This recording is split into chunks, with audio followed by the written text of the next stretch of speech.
The rest of the white's going to be the same Mexican beach pebbles with the polished mini pebbles. It's going to come out all into that area.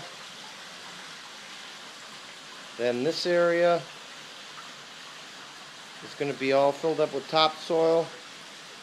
There's actually a coping ring that goes around the whole perimeter of this radius. And then the little paths are going to be poured in concrete. That's it. Came out really, really good. So happy with the falls.